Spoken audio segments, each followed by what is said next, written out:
You're listening to the newest episode of Life Equals Choices, Choices Equal Life, with your host, Kim Olver.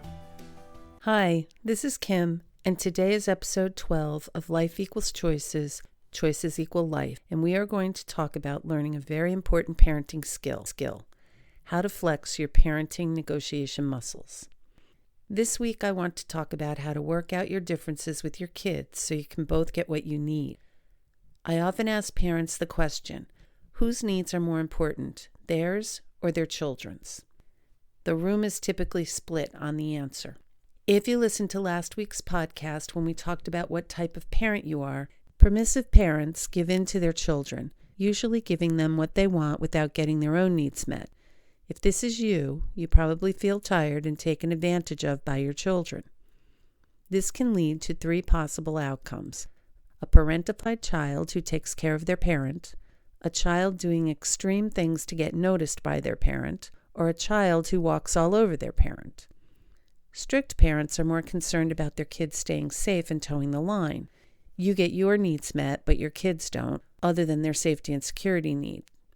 This can also lead to three outcomes: an overly compliant child who will do anything anyone asks them to do, a child afraid of anything and everything, or a rebellious child seeking unsafe ways to meet their needs.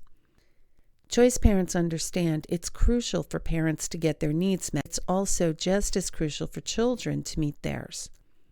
Parents need to get their needs met so they can be at their best while parenting. Children need to meet theirs so they aren't forced to develop creative, probably undesirable, and potentially unsafe ways to meet their needs because more responsible ways have been blocked by you. How can you both get your needs met when it seems you are diametrically opposed? Negotiation is the vehicle to getting there. Many parents somehow believe negotiating with their children means they have lost their power, but the reverse is actually true. You gain more power in the long run.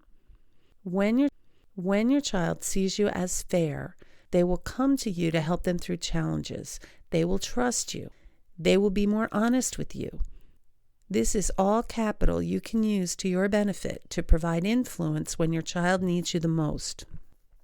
A parent who is willing to negotiate with their child is one who understands their job is to keep that child safe while wanting their child to get their needs met at the same time. If you've listened to earlier podcasts, then you know people in general, including your children, are driven by 5 basic needs: safety and security, connection, significance, and joy. Everyone has these needs. Because they are children with many of their options provided or refused by their parents, parents can create an easy or challenging environment for children to get their needs met. Parents need to listen to what their children want.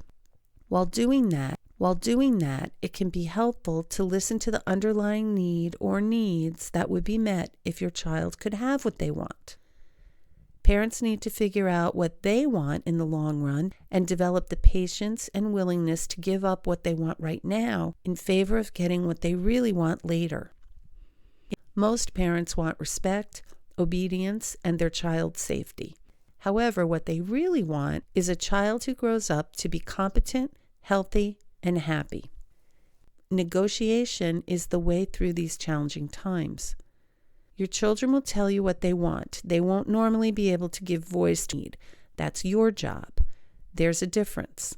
There are only 5 things people need. They need safety and security. They need connection. They need significance. They need freedom. And they need joy. These are the needs required to feel content, fulfilled, and happy. You may believe your child doesn't need these things, but they do, just like you. They're programmed into all human genetic instructions. I've talked with parents who thought children could get their needs met when they were adults. Believe me, parents who think this way are going to have more than their of parenting challenges. Even though all people have these 5 basic needs in common, not everyone needs them in equal amounts. For example, as a parent, you may have a higher need for significance than your child. They may have a higher significance need than you. Your child may need more freedom, and you may need an or vice versa. Sometimes your need strengths will be compatible and work well together, and other times you may be at odds. Just because people have these needs doesn't mean they're good at meeting them. People generally won't die if their needs aren't met, but they will be quite unhappy. As your child's safety is at risk, you won't care much whether or not they are happy. You will simply do what's necessary to protect them. And if your child is angry with you, so be it. You won't spend a lot of time on negotiating during these times. However, when safety isn't an issue, I strongly encourage you to practice the art of good negotiation. And I'm not talking about the kind of negotiation that leads to you having a win. I'm talking about negotiating until you have a win, and so does your child. You should walk away from the negotiation with both of you getting your needs met. You may not both get exactly what you want, but your underlying needs will be met. Treat your child like you might a friend. Don't tell them what to do. If he or she wants something you don't like, make a counteroffer. Let them think about it and propose their own counteroffer. If you accept, great. If not, propose your next counteroffer. Just to play out until you are both satisfied with the outcome. Resist the temptation to pull the parent card. You know what I mean. Deciding that you know best and dictating what the solution will be in a take-it-or-leave-it kind of way. If you and your child can't get exactly what you want, you should both be able to get what it is you need.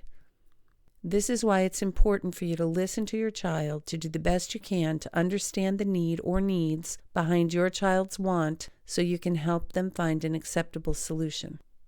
Proposing something that would meet the need for connection will not be met by something that meets the need for freedom.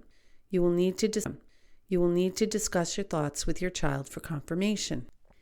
Your job in the negotiation is to explore what your child wants, what they ultimately need, and work towards a win-win-win solution. Yes, 3 wins. You win, your child wins, and the relationship wins for going through this process. If your child of conversation, all you can do is propose something you think will meet their unmet need. If they accept the suggestion, you're probably on the right track. Just don't get so entrenched in what you think is right. Something that meets your need may meet a different need in your child, or could even meet no need at all. The problem with depriving them of what they need is that they will still need it. The biological push to get what you need doesn't stop just because your parent says no. That child still wants what they want, driven by the need that's being frustrated. Without a win for your child, he or she will still be working to get those unmet needs met, and you may not like the way they choose to do that. I remember when my sons were in high school. They often had a party to attend on the weekends. They were friends with these 2 girls whose parents would never let them go to parties. Instead of working with them to determine if they had the skill to manage the situations their parents were afraid of, they just told their daughters no. I'm here to tell you those girls never missed a party. They developed excellent lying skills, telling their parents a fictional tale of what they would be doing when their goal all along was to get to the party. When you are negotiating, it's advisable to let your children know about your fears. Remind them you are their parent and your job is to keep them safe. Ask them what they'll do in the situations you're afraid of. If they have the behavior necessary to keep them safe, then give your permission. If they don't, tell them, yes, you can go when you come up with an acceptable plan to manage those situations I'm worried about. Acceptable means you believe they can and will do what they're saying. If they do, great. If they don't, next time they ask to go somewhere, your answer will be no, until they come up with a plan that's better than the previous one that addresses the things that got in the way of them successfully executing their first plan. Here's an example of negotiating on something that you may not like.